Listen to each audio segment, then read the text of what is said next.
Bienvenue sur Tesla 3. Et oui, une fois n'est pas coutume, aujourd'hui c'est un produit de chez Ancho que je vous présente. La voiture est déjà sur ses rampes. On fait le tuto pour le montage, on fait une review et on se retrouve surtout à la fin pour vous faire gagner le petit accessoire que je vous ai promis dans la précédente vidéo. Oui, c'est ça sur la chaîne Tesla 3, des fois on fait gagner des choses. Si cet accessoire ne vous intéresse pas, mais que vous voulez gagner autre chose, eh bien abonnez-vous et cliquez sur la cloche. De temps en temps, il y a des petits cadeaux comme ça à gagner. Bon, la chaîne, c'est pas que des tutos sponsorisés, c'est aussi des présentations, des reviews sur les véhicules. Et notamment, vous savez que j'ai commandé une Model Y Propulsion, que je la reçois bientôt. Il y aura une review complète dessus. Donc si vous voulez connaître mon avis, il y aura une vidéo dédiée à ça. Alors l'unboxing, il va être très rapide. Voilà, on a ces deux catadioptres qui sont pilotés avec deux fiches. Et puis vous avez une rallonge pour chaque côté. Tout simplement avec un câble en Y qui va venir se placer en lieu et place des feux arrière. Ah oui, j'oubliais qu'il y avait aussi une pseudo-notice à l'intérieur. Je ne vous en parle pas parce qu'elle est tellement pourrie que il vaut mieux suivre un tuto vidéo, le plus simple. Bon, théoriquement, nous devons démonter le pare-choc avec les quelques vis qu'il y a en dessous. Hein. Vous voyez ici 1, 2, 3, 4. Voilà, tout ça pour laisser apparaître ça et pouvoir l'enlever. Je vais essayer, je dis bien, je vais essayer de tenter une expérience. J'ai déjà essayé de l'enlever à la main, ça, avec le démon de garniture. Les clips sont trop durs, sont trop rigides. Donc je vais essayer quelque chose. J'utilise ça pour réchauffer et ramollir un petit peu les fixations, puis voir si ça part avec le démon de garniture. Expérience.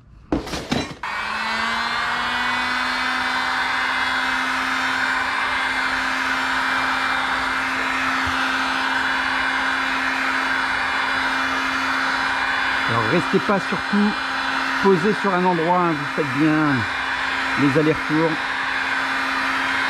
pour pas endommager votre catadioptre d'origine. Je vais d'ailleurs essayer par la trappe du crochet d'attelage de repousser ces fixations.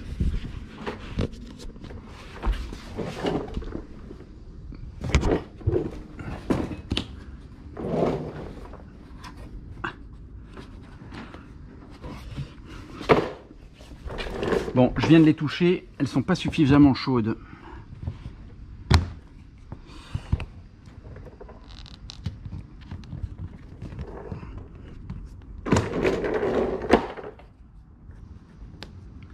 Ah, et le pare-choc a été repeint il n'y a pas très longtemps.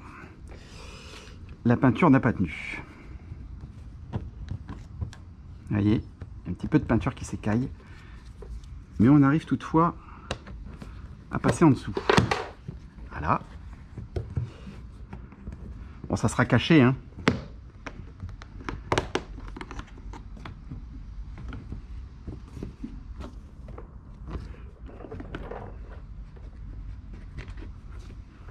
Allez, un petit coup.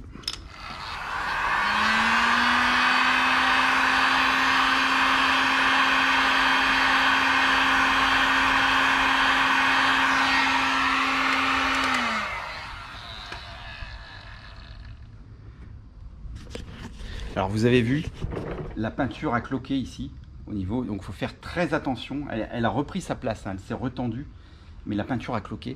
Donc vraiment utiliser le décapeur thermique avec parcimonie.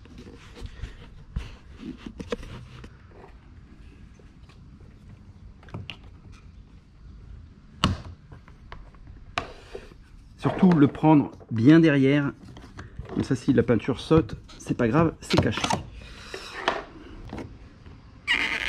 Le dernier fait de la résistance parce qu'il est légèrement de biais en fait, vous voyez. Vous voyez, c'est légèrement de biais pour l'insertion, donc c'est pour ça qu'il faut le retirer dans ce sens-là, c'est-à-dire quand vous l'avez comme ça, vous le retirez légèrement comme ça. Bon, sachant aussi que ces catadioptres sont un peu plus épaisses que l'original, donc vont déborder un petit peu sur l'ensemble. Voilà. Bon, je vais essayer d'enlever l'autre sans chauffer pour pas ramollir la peinture. Donc le premier s'enlève bien. Ah. Et donc il faut essayer de prendre le second en tirant par là. Pas évident, voilà. Bon, il est un peu tordu, mais pas cassé. Voilà, on le redressera avec une pince.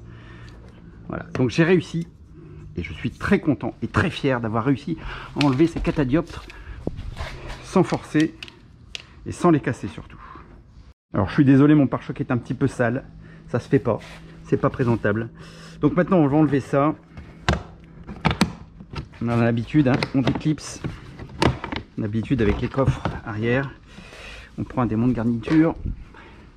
On enlève celui-là afin de pouvoir accéder au passage ici. Vous voyez un petit passage. Alors par contre, moi j'ai déjà un câble.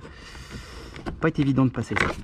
On va essayer de passer par là, de telle sorte à faire passer ça dans l'œillet, le faire ressortir ici pour pouvoir le brancher à la catadioptre. Vous mettez simplement votre aiguille ici un peu rigide, hop, vous récupérez directement la sauce ici. Donc voilà, on va les rattacher, on va rattacher le premier connecteur et éventuellement, on fera connecteur par connecteur. Je vais attacher le premier. Pour finir, je n'ai pas mis mais deux ficelles. Pas un, mais deux tire-câbles. Donc je vais les tirer un par un. Alors on va voir ce que ça donne. Prenez des ficelles très fines quand même parce que l'orifice il est très petit.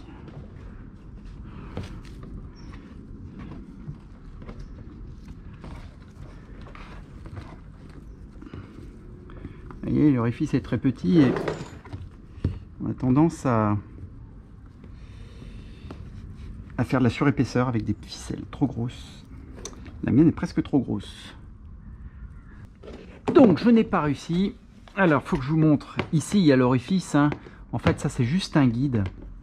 A priori il ne tient pas trop dedans. Les fixations c'est bien... c'est l'autre.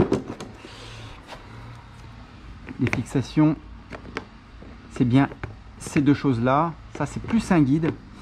Donc j'ai décidé de l'agrandir.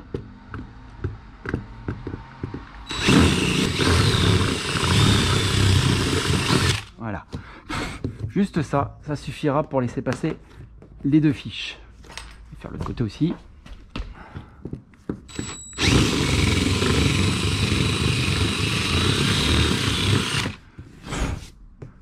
Voilà. Ici. Il n'y a pas de règle en particulier, hein, mais voilà, il faut que ce soit en file indienne. Et ici je vais remettre un bout de scotch pour que ça finisse en ogive. Alors pas besoin de mettre de lubrifiant, vous pouvez en mettre mais bon, il n'y a pas besoin a priori. Voilà, on finit en pointe. Maintenant on tire en espérant que ça passe. Alors j'ai peut-être mis un petit peu trop de scotch. Ça passe plus. Voilà, ça passe. Voilà. Premier connecteur. Et deuxième connecteur. Nickel. C'est passé. Et voilà. Et je vais y mettre un collant. Alors mettez du Chatterton si vous avez sous la main. Là je l'ai pas sous la main. Et le Chatterton est plus étanche que celui-là qui est un peu poreux. Et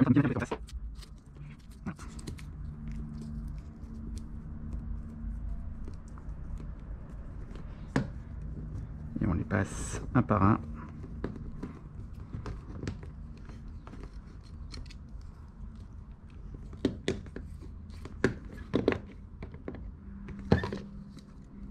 Me disait, il y a un truc qui va pas. Et voilà, c'est clipsé. Et maintenant, je remonte avec ça. Je n'ai plus qu'à le brancher ici derrière. J'espère que je vais avoir assez de mou. Parce qu'il ne faut pas beaucoup de mou. Mais si je dois encore avoir du mou à l'intérieur. Ah oui, j'ai du mou. et du mou à l'intérieur. Largement pour aller au feu. Allez, on fait l'autre côté maintenant. Voilà. Et voilà. Un petit bout de scotch pour maintenir l'ensemble. Voilà. On met tout ça dans l'orifice.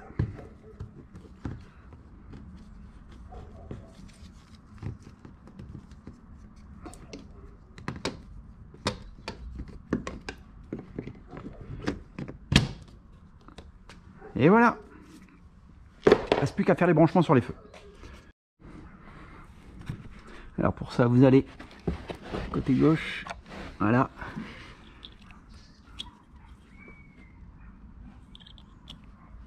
Ça. Comme ça. Il y a un détrompeur. Et je rebranche ça dessus. On va tester tout de suite. Clignotant.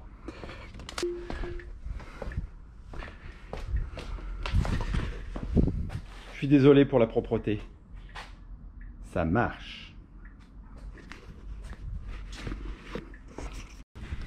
Et pour le côté droite, même punition. On le débranche. On met en Y.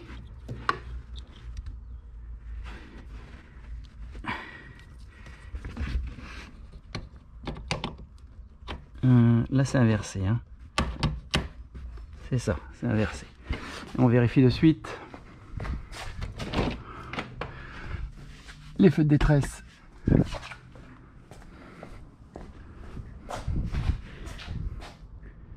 Ça fonctionne.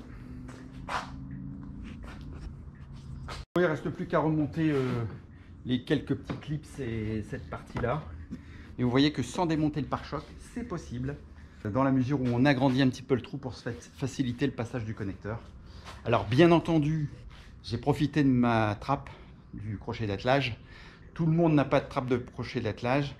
Dans ce cas-là, ça sera peut-être plus pratique de démonter le pare-choc, sachant que j'ai déjà fait passer moi des câbles sans trappe. Donc c'est aussi possible.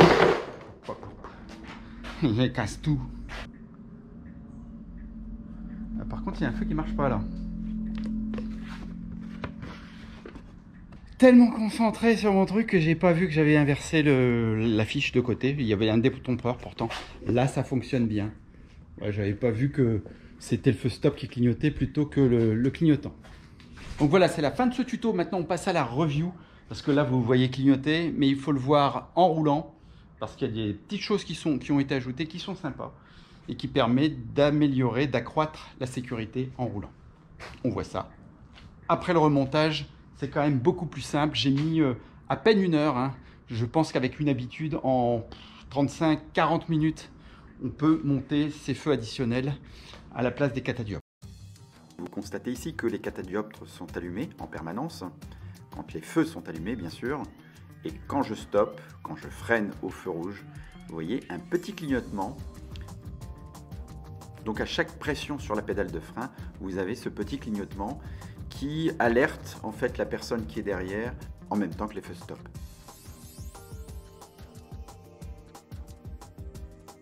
J'active mon frein, ça clignote, je mets mon clignotant à gauche, ça clignote aussi, et à droite. Alors au bout d'un moment ça peut faire un peu sapin de Noël, mais la personne qui se situe derrière vous ne peut ignorer les signaux que vous avez donnés. Ayant une mauvaise expérience justement d'une personne qui m'était rentrée dedans, je trouve ça plutôt astucieux. Voilà, alors cet accessoire, ça vous intéresse? Ça tombe bien, le lien est en description si vous voulez l'acheter sur le site autopart.com, c'est-à-dire de chez Ancho. D'autant plus qu'actuellement c'est la promotion Halloween, c'est-à-dire que vous avez moins 25% sur toute la gamme Ancho. Donc si c'est pas celui-là, si vous aviez prévu d'acheter autre chose sur le site autopart.com, le code TESLASTEPH vous donnera moins 25%. On se retrouve bientôt pour la présentation de 2 nouveaux produits de chez Ancho. Ce sont les fameux écrans, vous savez, qui se mettent sur l'arrière pour les passagers arrière. Donc un avec l'écran multimédia et un juste avec la commande de la climatisation et des sièges chauffants. Allez, à très bientôt, portez-vous bien et comme vos batteries, restez très positifs. Ciao, ciao.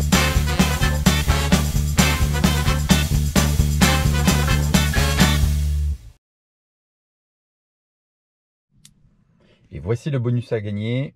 Alors je l'ai branché provisoirement à l'arrière sur le CAN bus. Ce que vous voyez à l'écran n'est pas fidèle à ce que ça retranscrit. Le taux de rafraîchissement de ma caméra n'est peut-être pas suffisant.